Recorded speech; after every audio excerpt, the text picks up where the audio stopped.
1. Introduction. My name is Marissa. This is my story. I want to tell you about my life. I married Carl when I was 23 years old. He was 26. We were very young. We did not have a lot of money at that time, but we had big dreams for our future, and we had each other. We felt that having each other was enough. It felt like everything we needed. We lived in a small apartment. The paint on the walls was old. The furniture was not new or expensive, but it was our home. It was a place filled with our laughter. It was a place filled with our hopes for the future. I worked in a shop that sold flowers. I loved being there. I loved the good smells of flowers, like red roses and white lilies. My job was to make pretty groups of flowers called bouquets for people. I did not earn a lot of money from this job, but I was happy to work and help. Carl worked as a waiter in a small restaurant. He worked for many hours every day. He often worked late at night and on the days when most people did not work, like the weekend. When he came home, he was often very tired. I always waited for him to come back. Sometimes I made him a warm drink like tea. We sat together on our old sofa. We talked a lot. We talked about our future life.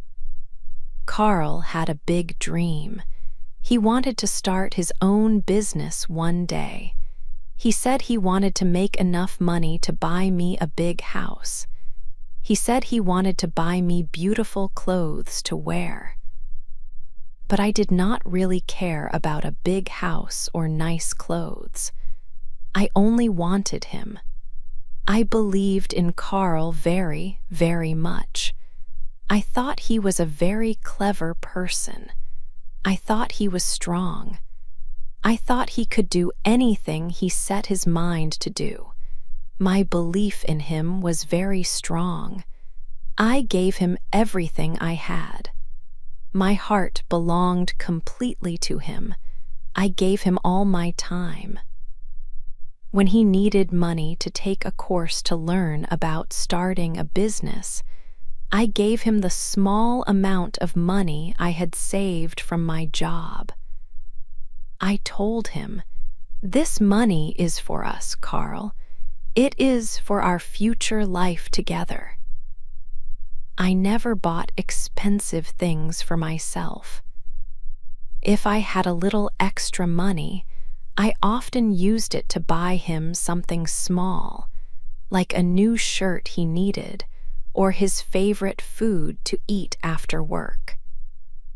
I thought this was what love was. I thought supporting him like this meant I was being a good wife. I never, not even one time, thought that he would use my love and my help and then leave me alone. I never thought he would break my heart into a million small pieces, but he did this. He really did break my heart. 2. A change in him. After about 2 years, things started to change slowly. Carl began coming home late from his work. He always had reasons. He would say, "The restaurant was very busy," or "My boss asked me to stay longer." I tried to believe his words. I wanted to believe him because I loved him. But then his actions changed too. He stopped kissing me in the same way he used to. His kisses became quick and cold.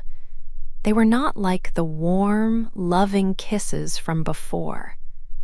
Sometimes, when I touched his hand, he pulled it away quickly. He said he was just tired. He did look tired, but there was something else I saw in his eyes. They seemed distant, far away from me. He started to spend a lot of time looking at his phone. He smiled at his phone, but he did not smile at me.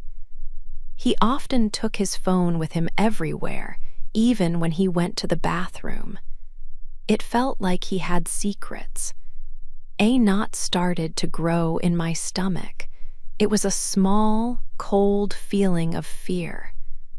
I asked him many times, "Carl, are you okay? Is something wrong?" He always gave the same answer. "I'm fine, Marissa. I am just tired because of work. Please don't worry so much." But his eyes did not agree with his words. They were cold, like the eyes of a stranger I did not know. They did not have the happy sparkle they had when he looked at me before. One night, he came home very late. I was in bed, pretending to be asleep. When he took off his shirt, I smelled something new. It was perfume. It smelled like a very expensive and strong perfume. It was not my perfume. My perfume was light and smelled like flowers, and it was not expensive. My heart started to beat very, very fast. Deep inside, I knew. I knew that something was terribly wrong with us. I felt very sick in that moment. 3, the other woman. My heart felt very heavy the next day. I could not work well at the flower shop. The bright, happy flowers seemed to laugh at my sadness. I decided I had to know the truth.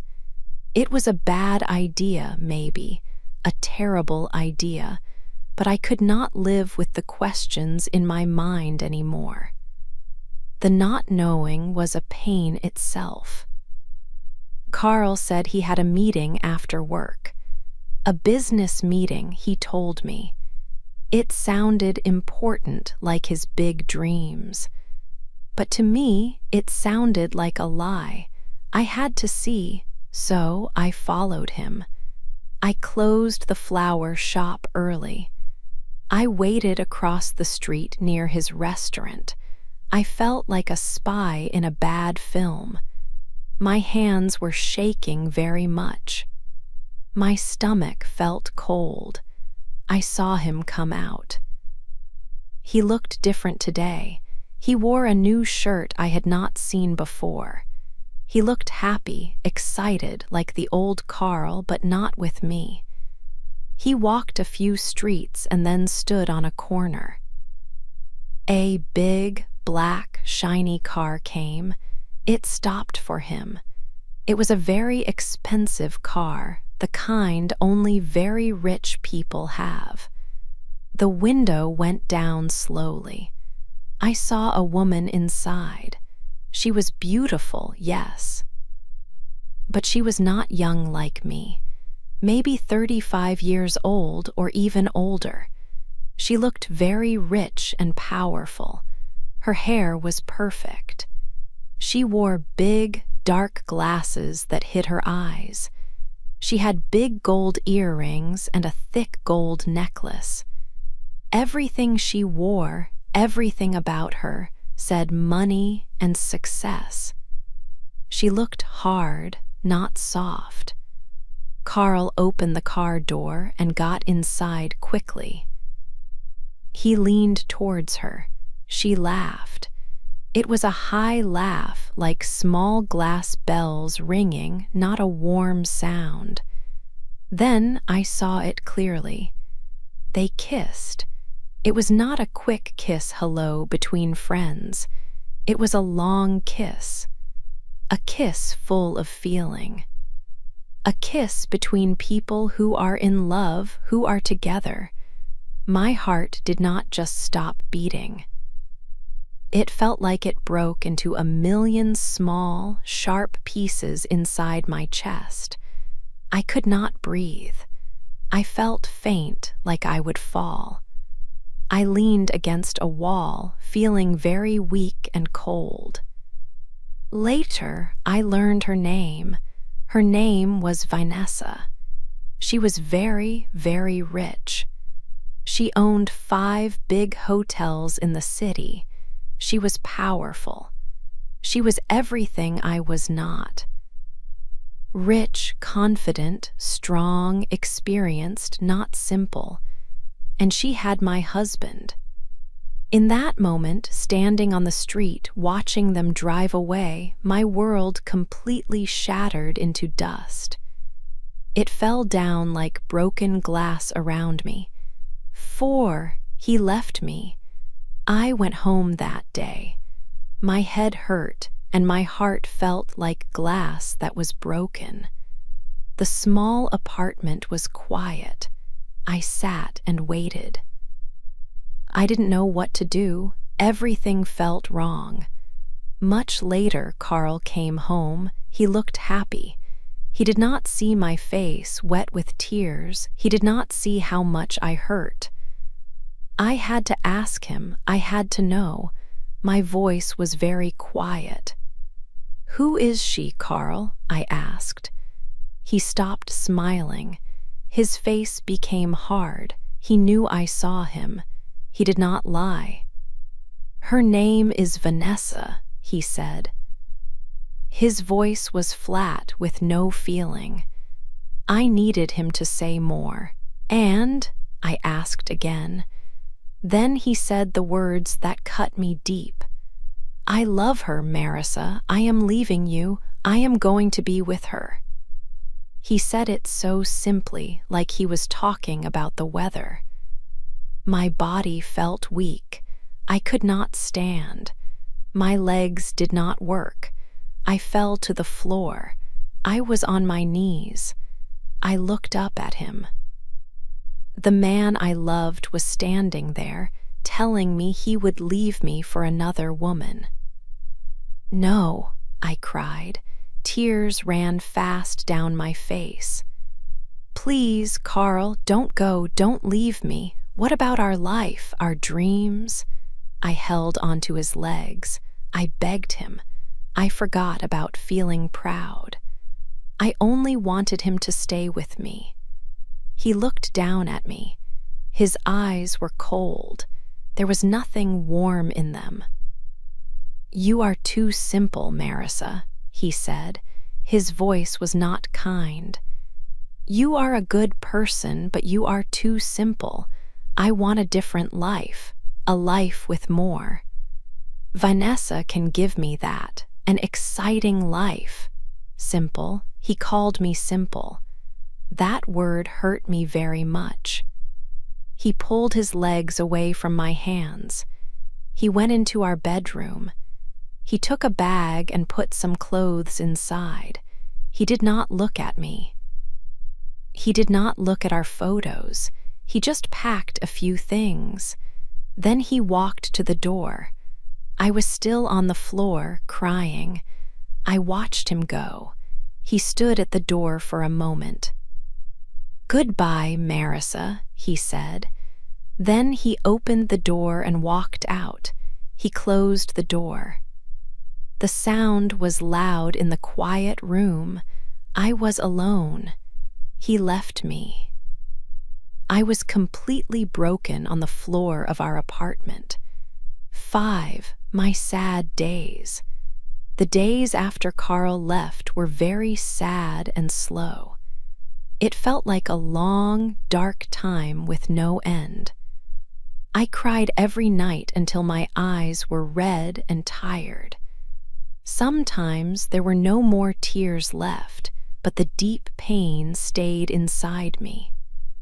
Our small apartment, the place where we were once happy, felt like a sad prison now. It was full of memories that hurt me. The bed felt too big and very cold without him there. For a few days, I could still smell his scent on his pillow. I held it close to my face, hoping for some comfort, but it only made the pain feel sharper, like a knife twisting in my heart. I could not eat anything at all. Food tasted bad, like cold ash in my mouth. My friends from the flower shop were very kind to me. Mrs. Davis, who owns the shop, brought me food to eat. They tried to help by saying things like, "You must be strong now, and time will help you forget."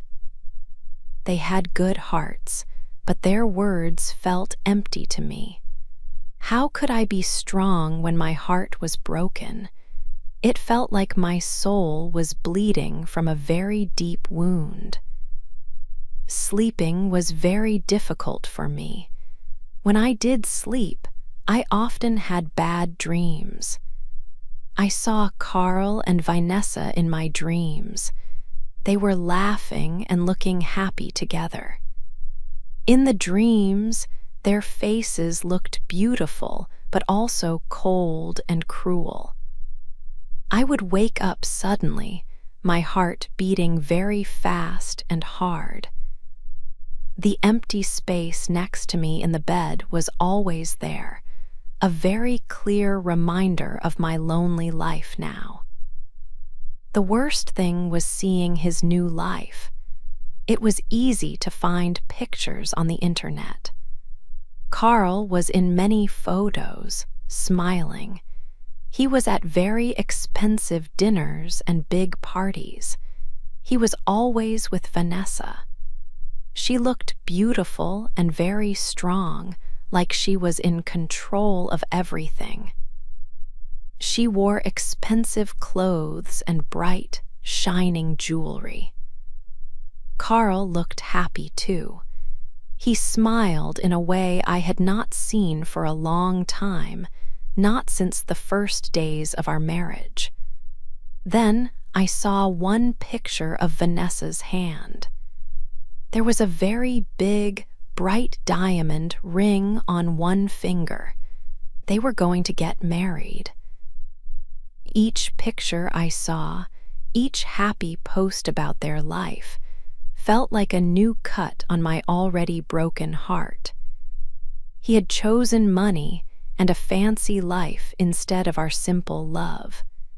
He told me I was too simple, and now he had his exciting life with a rich woman. I was left alone with my sadness and my tears in our small, quiet apartment. I felt very small and completely worthless. My world had broken into many pieces, and I did not know how to build it again. I did not even know if I wanted to try. The sadness was very deep inside me. 6, a new friend. Months passed slowly. The sharp pain from before started to feel less strong, but a heavy sadness stayed with me all the time. I went to work at the flower shop every day. I had to work. Mrs. Davis, the owner, was very kind. I was not happy like I was before. I made flower arrangements, but my mind was often far away. I just did the work. I felt empty inside. One afternoon, a man came into the shop. I had seen him a few times before. He just looked at the flowers, but he never bought anything or said much. He was not very tall. He had a kind face and soft brown eyes. He looked like he was around 30 years old. Today, he walked to my counter. He said he wanted to buy a small plant. He wanted something easy to take care of. I started to wrap the pot for him. While I was doing this, he looked at my face. "Your eyes look sad," he said. He said it quietly. It was not a question. It was just what he saw. I was surprised.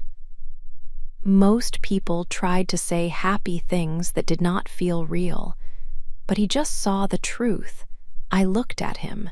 His eyes were kind. "Yes," I said softly. My voice was very low. Someone hurt me very much." I did not plan to say this. The words just came out. He did not ask me why. He did not ask for details. He just nodded slowly. His kind eyes stayed on my face for a moment. "He paid for the plant. He said thank you and left the shop. But the next day he came back. He bought one red rose. 'This is for my mother,' he said with a small smile. The day after that, he came again. He bought a small group of white daisies. 'These look happy,' he said. I learned his name was Elias. He started to come to the shop often. Sometimes he bought flowers. Sometimes he just came in to say hello. He never asked about my sadness, but he listened if I said something small. He talked about simple things. He talked about a book he was reading. He told me a funny story about his dog. He talked about the weather changing. He was very calm. His visits were like a quiet, gentle wind. He was always kind. He never tried to be more than a friend. He never made me feel uncomfortable. Slowly, very slowly, I started to feel a tiny bit of something different. It was not happiness. But when Elias smiled, the day felt a little less dark.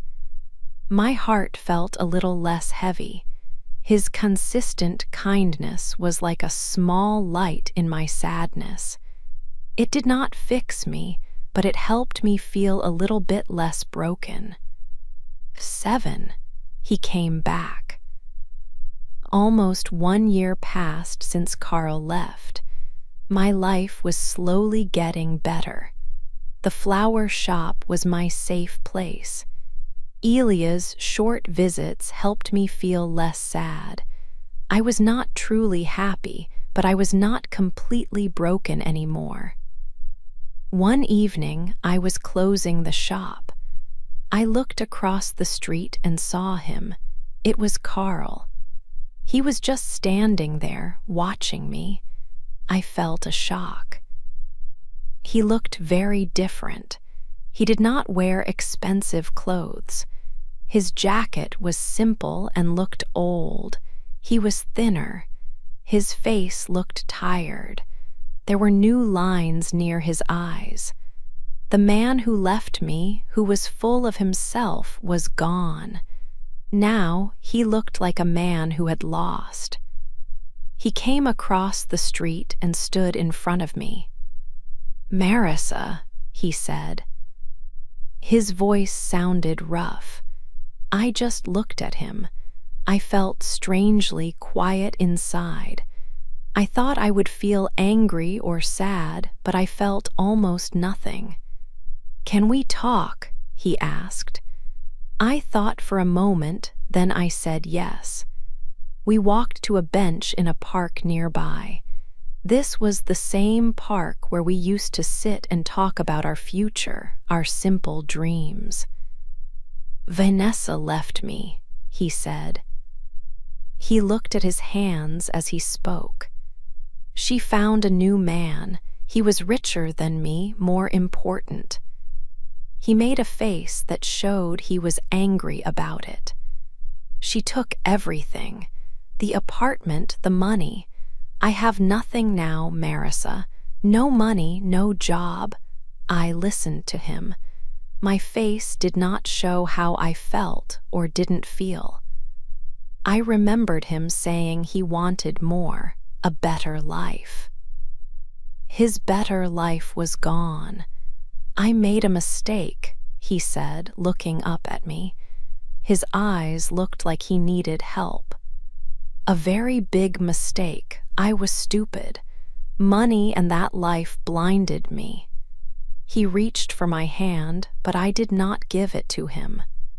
"Marissa, please, I miss you. I miss what we had. Can you forgive me? Can you let me come back?" He was asking me to take him back.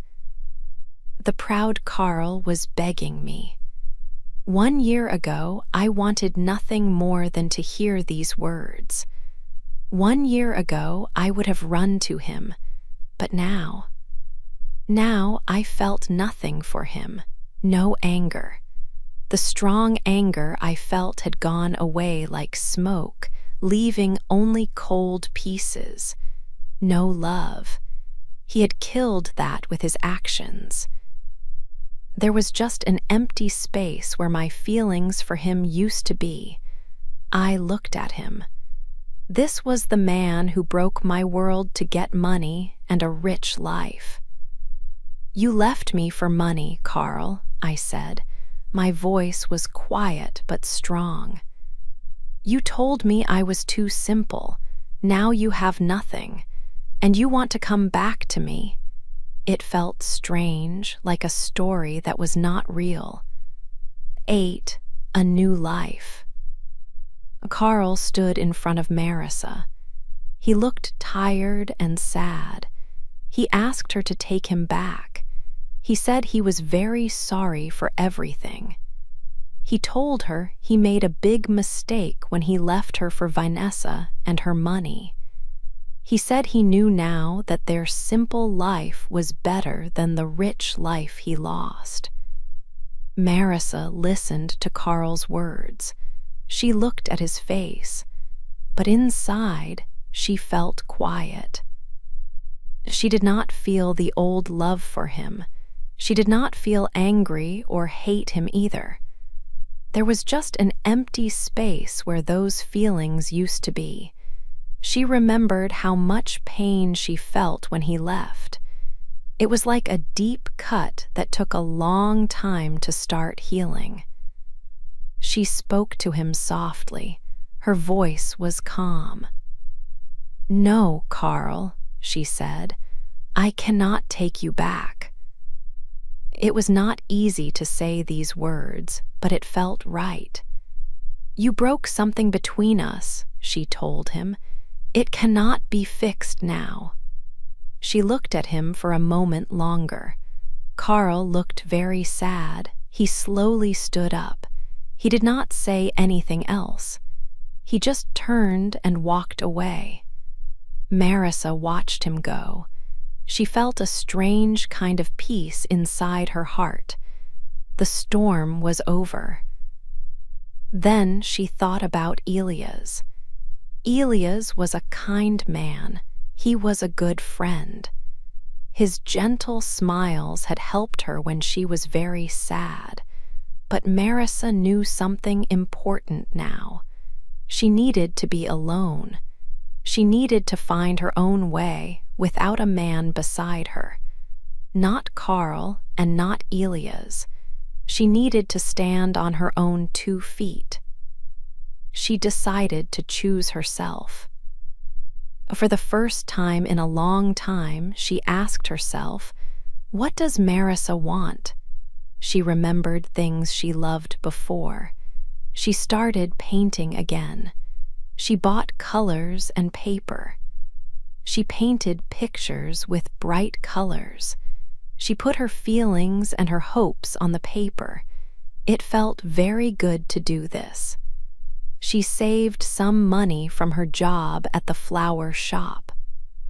One day, she went on a small trip. She went to the sea all by herself.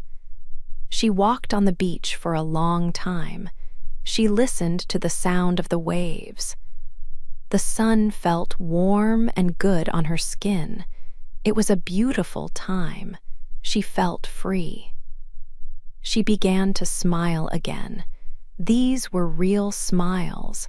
She was not the sad, heartbroken wife anymore. She was Marissa. She had faced a very hard time, a big storm, and she had survived. The pain that Carl caused did not disappear completely, but it did not control her life anymore. In a strange way, the pain made her stronger. It showed her how strong she was inside. She learned about herself. She was not too simple. She was brave.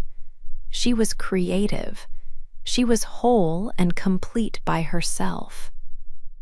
She knew now, deep in her heart, that if real love came to her again, it would be with someone who loved her just as she was. It would never ask her to be smaller or different. But for now, she was enough. She was finally, truly enough for herself.